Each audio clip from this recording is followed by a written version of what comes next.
If you're in London, one way of getting to the centre is to go to the Houses of Parliament. And here, almost at the foot of Big Ben, you can catch a number 35 tram, which will take you over the River Thames, across Westminster Bridge, and into South London.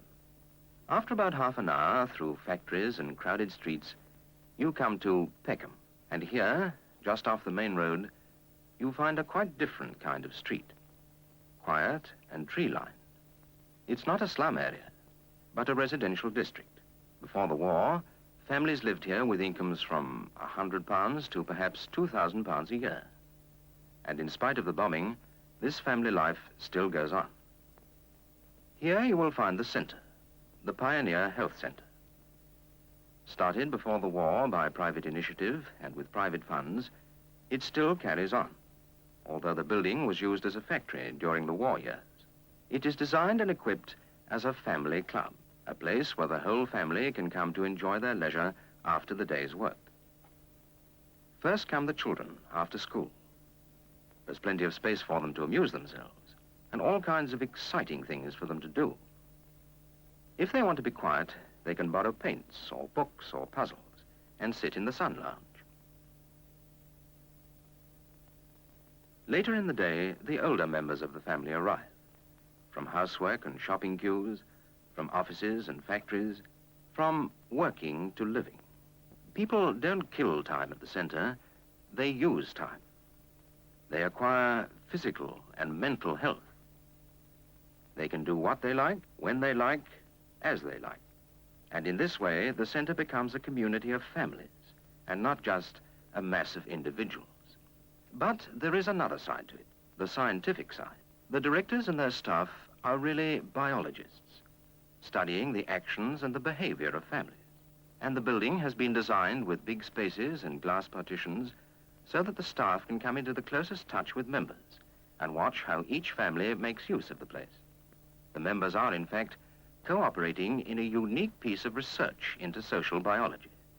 Whether they like to rush about on roller skates or whether they prefer just to sit quietly in the sun, everything they do in the centre is of real scientific interest.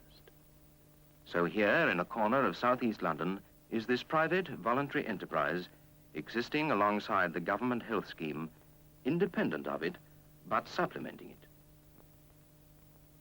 Now let's look at it from another angle. Late one Saturday afternoon in winter, a new family is coming to the centre for the first time.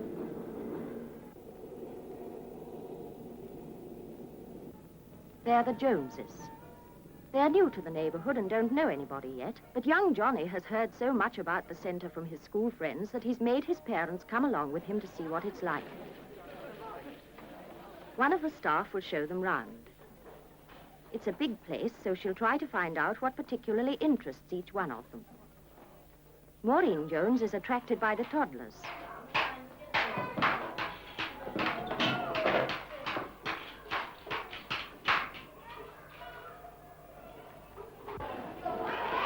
Johnny wants to see the gym.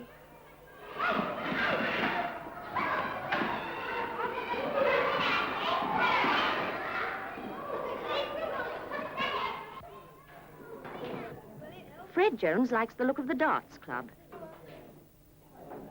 But he's even more interested in the billiard tables at the other end of the room.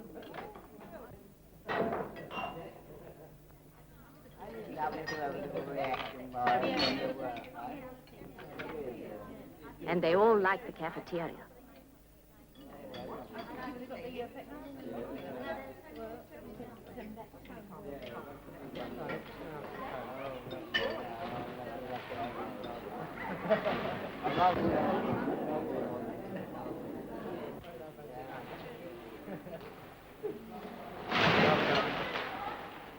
Hello, Mrs. Jones. I'm Dr. Scott Williamson. How do you do? I'm Dr. Pierce. Well, you've been round and had a look at it. What do you think of it? Fine.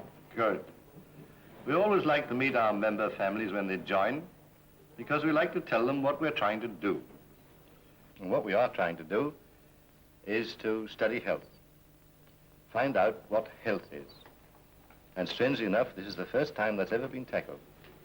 So when you walk round your family club, you're really There's looking so at the much signs to of- take in on a first visit. The newcomers have to go back home and think it all over. What was the lady doctor's name, Fred? You mean Dr. Pierce? Yes. I was thinking about some of the things she said. That's why you join as a family, not as individuals. You see, we've already discovered that health isn't just a matter of having nothing wrong with you. It has to do with vitality and the full growth and development of the family as a whole. So, if, for instance, you were going to have another baby, we should like to keep in the closest touch with you, so that you could get easily all the knowledge you need to give the child its fullest inheritance of health. Fred, I wonder... Mummy, what on earth are you doing up? Can you swim, Mummy? Yes, I used to, dear, but not for a long time. I'm going to learn when I join that place. Would you take me, Daddy? Hold on, young man. We haven't joined yet. Anyway, you should have been asleep an hour ago. Go on, off you go. Good night, Dad. Good night, Dad.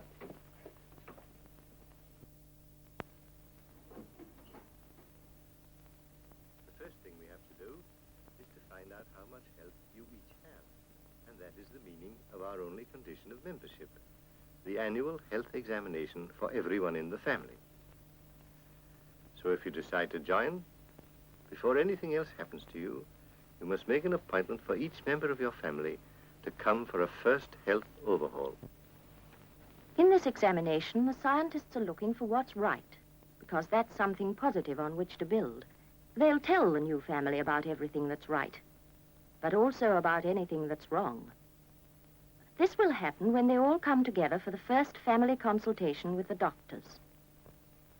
Johnny is dealt with first. Then he's sent away, and the parents remain behind together to hear what has been discovered about each of them. There you are, Mrs. Jones. You picked a good one. You were busy. 100% husband and 100% son. And you're not so bad yourselves, Dr. Pierce tells me. Yes, that's quite true. But before I tell you about everything we found, I'm going to deal with that backache you told me about when you came into your overhaul. I think we found the cause of that. Oh, that's fine. I remember you told me it came after your baby was born. Yes. When I examined you internally, I found a misplacement, a quite common thing to find after bad confinement. It's not a serious thing at all, and something you can have put right either by a slight operation or by a rather tedious form of treatment. We was thinking, Doctor, now that we've joined the center, well, we would like another baby. Yes, of course you can have another baby. Mrs. Jones was obviously quite unprepared to face the fact that she needed treatment, and she's taking it badly. So many people think they're quite fit, yet so few of them really are. The center's records show that out of every 20 adult women, only one is absolutely fit and normal, and Mrs. Jones is one of the other 19. She has been told that what's wrong with her isn't serious, but the sudden shock has raised a conflict in her mind. She doesn't know whether to believe the doctors or not. This kind of thing does happen sometimes, but it would be fatal to interfere. We just have to wait and see what happens. And we were able to do that with Mrs. Jones, because she did go on coming to the center, simply to keep an eye on Johnny. Mummy, Yes. please mark some paints out. What, in those clothes? Fred Jones settled down from the first, and he began to find the friends he needed so badly. He used to play darts a good deal, but his best game was snooker. Congratulations, a very nice game. Thank you. You've had it, Joe. But young Johnny was a problem, for he was obviously far too much of a mother's boy. Again, we never interfere in a case like that. We just waited and left it to Johnny himself.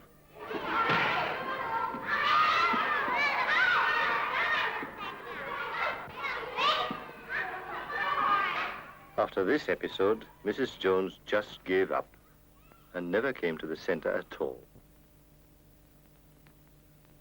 Then Johnny began to come on his own, and he took to wearing sensible clothes, too. We noticed that when his father was on night duty, the two of them used to spend the afternoons together in the center, usually in the children's swimming bath. And that had its effect on Fred Jones. He hadn't used the big bath much when they first joined. Obviously, there was nothing wrong with them. But we guessed that all was not well at home. You didn't go through what I had to go through having Johnny. You can't imagine what it's like. But I don't want you to go through any of that again, darling. I only want you to get well and strong, like you used to be. Well, I won't get well and strong having an operation. Mother knows people who've had about 13 and they aren't any better. But Dr. Pierce said I don't care what Dr. Pierce said.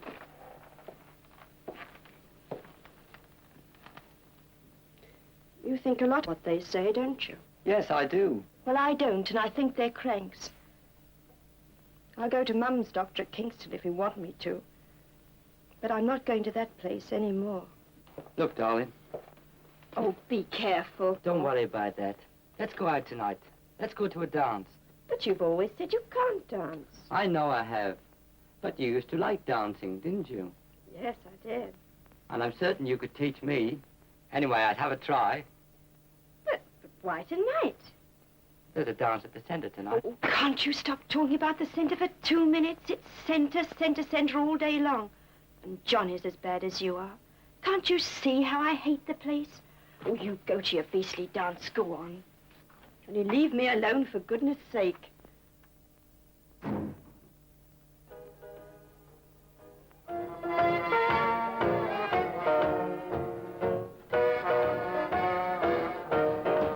Then Fred cornered me one night at a darts club dance. He wanted my help to get his wife to come for another consultation with Dr. Pierce. I had to tell him that we never put compulsion on anybody. It was up to her and him. And then he stopped coming to the center regularly, but we knew he hadn't given up altogether because he still came once a week to pay the family subscription. We didn't ask him any questions, and he kept us close as an oyster. All the same, we couldn't help wondering what luck he was having at home. Wouldn't you like to go out tonight, dear? It's too late for the pictures. Nowhere else to go, really. No, I suppose not. Why don't you go to the centre? I've told you I'm not going to that place anymore unless you come too. So you'd better get that quite clear. You do miss the centre terribly, don't you, darling? Oh, not much. It's nice to be at home. Quite like old times. Fred? Yes, dear? Fred, I've been thinking. And then at last, one day in April, Maureen Jones turned up again to see Dr. Pierce. This time she listened to what was being said, and I think she realized she had made a mistake. Anyway, she decided to go to the hospital and get a second opinion. And then she determined to have the operation. Luckily, we managed to get her a bed reasonably quickly. A fortnight later, she was back at the center. Hello, Johnny. This time it was Johnny who was in charge. Good afternoon, Mrs. Hasper. Hello, Johnny. This is my mummy. Hello. That was a good sign, but soon we noticed something even more encouraging. She started to come with her husband in the evenings. They began to make new friends. And through these friends, she found a new interest, badminton. Right at the end. I see, yes. And you drop it onto the racket, you see, like this. She may have felt strange on a badminton court, but she was certainly quite at home in the swimming bath.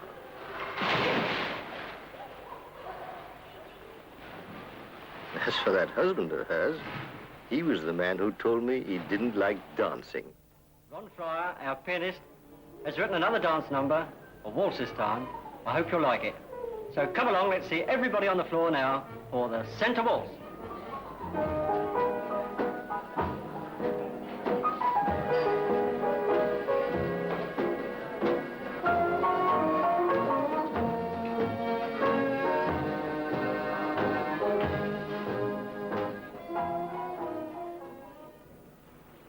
In fact, we became rather proud of that family, and especially of Maureen Jones.